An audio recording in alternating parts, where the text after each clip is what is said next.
Hi friends, welcome back. Like many people, I was eagerly anticipating what Meghan, Duchess of Sussex, would do for her and Prince Harry's 7th wedding anniversary earlier this week, given the sultry photos she posted of her and Prince Harry at the Cowboy Carter tour, and she didn't disappoint. On Monday, May 19th, Meghan posted a mood board of photos, many never before seen, chronicling her and Harry's relationship and family life. In the center of the mood board, there is a note that reads, "Our love story." Let's do a deep dive because I have some thoughts. Starting from the top left, there are several key moments from the time they were dating, such as a selfie from London in 2016 when they began dating, and vacation snapshots from Botswana and Norway capturing their private moments before the public knew about their relationship. We have seen these 3 photos before during their 2022 Netflix documentary, but we've never seen these 3 photos. Botswana was the location of Harry and Meghan's 3rd date. After meeting in London for their first 2 dates in July 2016, Harry invited Meghan to join him in Botswana for a 5-day camping trip just a few weeks later. They stayed in a tent at the Meno Aquena Safari Camp in the Okavango Delta, an experience they described as pivotal in their relationship, allowing them to connect deeply without distractions. If you've seen the Lifetime movie Harry and Meghan, A Royal Romance, which honestly I recommend because the actors playing Harry and Meghan actually have chemistry. They really play this trip up in the movie, if you know what I mean. It's surprisingly steamy for a Lifetime movie. But seriously, check the movie out because it's not as cringe as you think it will be, but it's still very cringe. Let's call this phase courtship. Moving to the left, we enter phase 2, royal life and marriage. There are a few photos Meghan has labeled engagement photos taken by Meghan's close friend Alexei Lubomirsky, alongside a never-before-seen photo of them sitting on the now infamous floor of the kitchen of their Nottingham Cottage residence with the late Beagle Guy and their black lab, Pula. Some of you might recall that in his memoir Spare, Prince Harry describes a physical altercation with his brother Prince William at Nottingham Cottage in 2019. According to Harry, the incident occurred during a heated discussion about their strained relationship and tensions involving Meghan. Harry claims William arrived at the cottage piping hot and angry, calling Meghan difficult, rude, and abrasive, which Harry felt echoed negative media narratives. The argument escalated, and Harry alleges William grabbed him by the collar, ripped his necklace, and knocked him to the floor.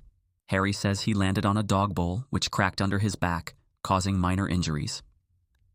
Harry writes that William later appeared regretful and apologized, but the incident marked a significant strain in their relationship.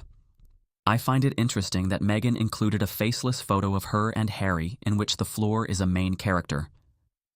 We know Meghan likes to send messages through the photos she posts. Or maybe I'm being dramatic. There is also a drawing of Harry and Meghan's coat of arms, and a piece of paper featuring the lyrics to Benny King's "Stand By Me," written in Meghan's distinctive calligraphy. As many of you know, Stand By Me was performed at their 2018 wedding. Moving to the left and down, there are photos from their official royal visits to Australia and Morocco. These 2 photos, taken during their trip to Morocco, are new.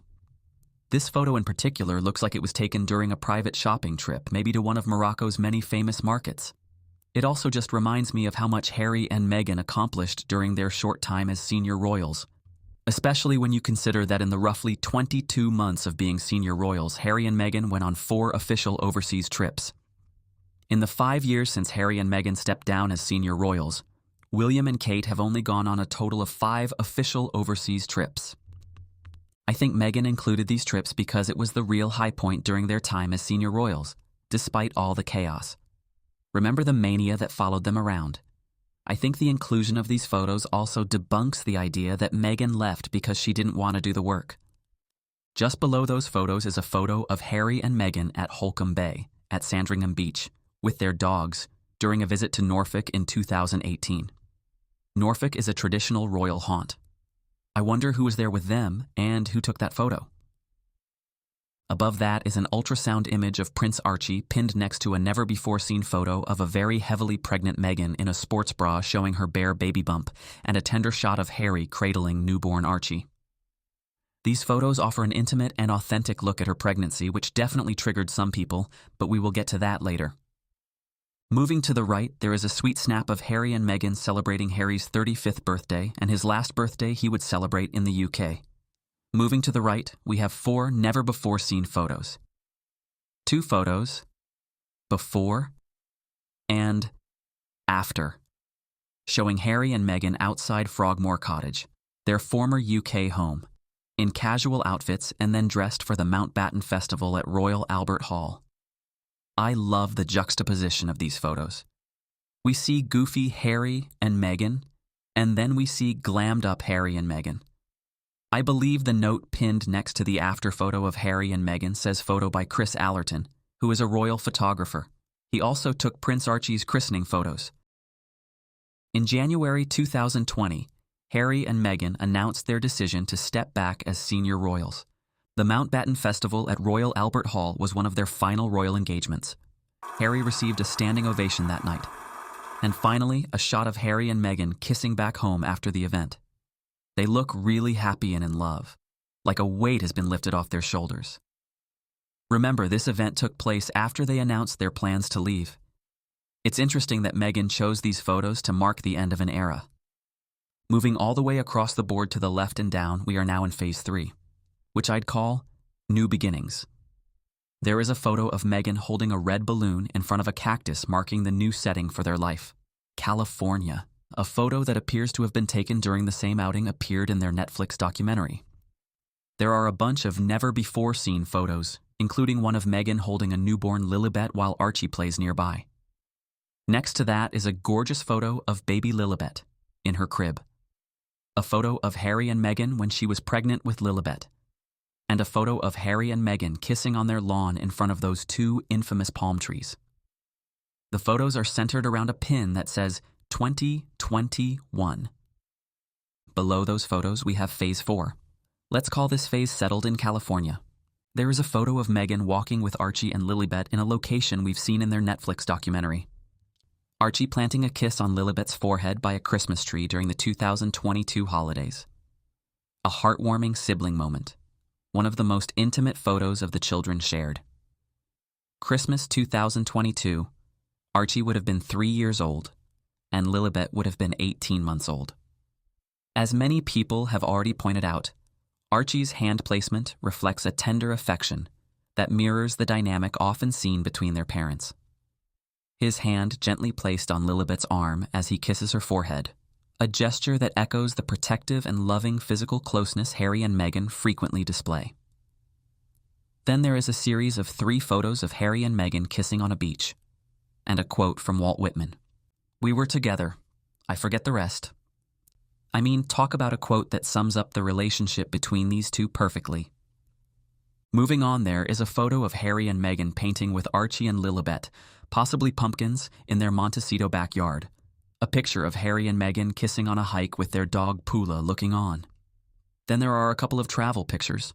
One photo from a 2023 trip of Harry and Meghan embracing on a mountaintop in a scene straight out of The Sound of Music. Below that is a cozy photo of Harry and Meghan hugging during a snowy trip, possibly in a ski resort. A photo from the couple's 2024 trip to Nigeria, which was a very meaningful trip for Meghan that marked a milestone in their post-royal life. It showed that they could continue to do, quote, royal things like royal tours successfully without the palace machine. Then there are a couple of snaps of Harry and Meghan and their kids at the beach, and a photo of Harry and Meghan taken by their good friend Misan Harriman that exudes chemistry in the way that only they can. And finally, we arrive at phase 5, current life and anniversary. A sun-soaked photo of Harry and Meghan kissing in front of palm trees, possibly taken during their recent family trip to Mexico this year, with a label that reads, "Love Wins." Naturally, the reaction to Meghan's 7th wedding anniversary Instagram post was unhinged and just shows the ever-present double standards in how the press covers Meghan and Harry versus William and Kate. But it also demonstrates that Meghan's Instagram account gives her the ability to shape her narrative, making it increasingly challenging for the British press and trolls to control the story around her. As a result, they're left grasping for straws. You're being very nice, Joe. You're being very nice. I take a more cynical view of this. Please do. And I think that Meghan is... I mean, I've never heard of someone doing a mood board for a wedding anniversary, but maybe it does happen now. But I think it's Meghan is just so Californian in everything she does. And I mean, that is not a criticism. That's the way they do things. Yeah. So probably it's completely normal. But I just think you can look, but you can't touch sort of thing. You know, these are my children, but they're tiny, tiny pictures, so you can't see them. And aren't Harry and I happy? It seems to me such a very narcissistic way of doing things to celebrate an anniversary, showing it to the world. Surely, if they really were as happy as she makes out, she wouldn't need to tell anyone. That's what it smacks of to me. We all know how so-called royal experts love to play armchair psychiatrist, but posting photos of your family to celebrate a wedding anniversary is not a narcissistic trait. If it is, then William and Kate, who have been posting photos to mark anniversaries for years, including a recent post to celebrate their 14th wedding anniversary, are massive narcissists. I think Ingrid is just bitter because her husband cheated on her for years, and she only found out after he died. And apparently Meghan was mocked for wishing herself a happy anniversary. First of all, Meghan didn't wish herself a happy anniversary. The caption under the As Ever post the article references reads, "Wishing a very happy anniversary to our founder at Meghan and her husband, Prince Harry." This claim is based on reactions from a small group of trolls because most people are smart enough to know that a company like As Ever has a social media team. Meghan isn't writing these posts. Also, the palm trees play a big role in the As Ever brand's logo, so it makes sense. Who do these people think is posting on William and Kate's Instagram? Not William and Kate. And once again, they tried to resurrect the Harry and Meghan are on separate paths narrative. Most couples have different career paths. Remember when the same royal experts who are now claiming Meghan wants to be a billionaire claimed she wanted to be president? Meghan debunked that in a recent interview with a firm Never. Camilla Tominey tried this narrative for Harry and Meghan's 5th anniversary, but like Harry said in his memoir, she always gets stuff wrong. It was funny seeing perpetually bitter professional trolls like Brittany Raymer crash out over Meghan's anniversary post just days after she crashed out over Meghan and Harry having fun at a Beyoncé concert. The claim that Meghan celebrated herself is debunked by the content of her post, which centers on her and Harry's shared journey, and the fact that her brand has a social media team. What Meghan did is no different than what Britney's sister posted in a photo shoot she did to celebrate her first pregnancy, which Britney liked on Facebook. You want to know the real reason they're upset? Do you remember everyone, when they got married, a lot of members actually of the royal family even said it won't last 5 years. But it has. It has. Yeah, yeah. It's Absolutely. lasted 7. Yeah. Through a lot of... Yep, it's lasted 7, despite a lot. First, they said Meghan would be a degree wife, a derogatory nickname implying that her marriage to Prince Harry would only last as long as a typical British undergraduate degree, which is 3 years. Then they said 5 years. And since the Sussexes stepped down as senior royals and moved to the US, there has been endless speculation about the state of their marriage, from claims that Prince Harry was sleeping in hotels to avoid Meghan, to rumors that Meghan was shopping a post-divorce book. Oh, and, of course, we mustn't forget Camilla Tominey's insistence that the couple is frazzled, fraught, and lacking in romance. Now, 7 years later, Meghan has just posted what can be seen as a testament to the resilience and strength of their union. Instead of admitting that they were wrong, the media has decided to pivot to another equally cynical narrative. Idea. But going back to the mood board, going back to how their kind of life is there, are we agreeing there's kind of no 7-year itch then? I mean, things are moving on quite well as far as we're aware. I did a story this week saying that Harry would never leave Meghan, No. but obviously they've gone through, they've had between them there's been a lot of sacrifices. I think that they are dependent on each other, though. Yeah, Totally. Well, that's what you said, Jack. Yeah, I agree. So we are in total agreement. They are very dependent on each other. There was this story that Meghan, had her people approach someone about a divorce book. But I mean, imagine if Meghan left Harry, it would destroy her reputation. She would be eviscerated publicly because she's already slipped into this kind of category on social media. The way that pop culture commentators talk about her, they lump her in with Amber Heard. They lump her in with, these other famous women who are perceived as being narcissistic or, being controlling of their husbands. Alec Baldwin's wife got this treatment the other day. Blake Lively as well. So if she walked out on Harry, she would never reputationally survive it. But then Harry, without Meghan, what's his life in America going to be like? Well, he wouldn't leave the children, you see. And in America, the rules about children, they're always with the mother, nearly always. Yeah. So, I mean, so it's not going to happen. So now they are saying that Harry and Meghan will never separate because they can't, due to shared brand value. Or, hear me out, could it be because they actually have a strong marriage? Because all the evidence seems to point to that. I'm just intrigued by how delightfully millennial this mood board is. William and Kate, who it seems have their people briefing the press about how millennial their reign will be, should take note because those cinematic Instagram videos are not it.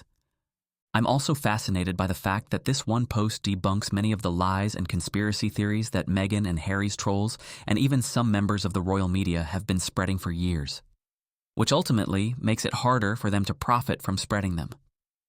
The inclusion of a photo of Meghan's bare pregnant belly during her pregnancy with Prince Archie near an ultrasound image labeled Archie pretty much debunks the whole moon bump conspiracy theory. Meghan's mole, one of the most prolific spreaders of the Meghan faked her pregnancy conspiracy theory, used a photo of a pregnant Margot Robbie to argue that if Meghan was genuinely pregnant, there would have been a publicly available photo of her bare pregnant belly. Well, here you go, Nilufar. The inclusion of photos of Archie and Lilibet with their parents throughout the years underscores their family bond and refutes the notion that the children are not real or borrowed from somewhere else. The mood board literally chronicles their love story with photos spanning from their early dating days in 2016 to recent moments in 2025. Other images showed them kissing, cuddling, and sharing joyful family moments, projecting a united and loving partnership throughout the years, thoroughly debunking the rumors and speculation about their marriage being unstable or a sham. It's easy to dismiss one photo as staged, but it's hard to dismiss so many. And like I said earlier, it debunks the narrative that Meghan was never committed to royal life. She was clearly all in. And finally, the caption. Meghan could have captioned the post with a gushing tribute to Harry like she did for her Valentine's Day post, but she didn't. Instead, it was a message of gratitude. She thanked those who had supported their love story from near and afar. It's also a little bit defiant. It's her way of saying there's no 7-year itch and that she and Harry are solid despite the negativity and the public scrutiny. Thanks for watching. I hope you enjoyed this deep dive. Please don't forget to like and subscribe.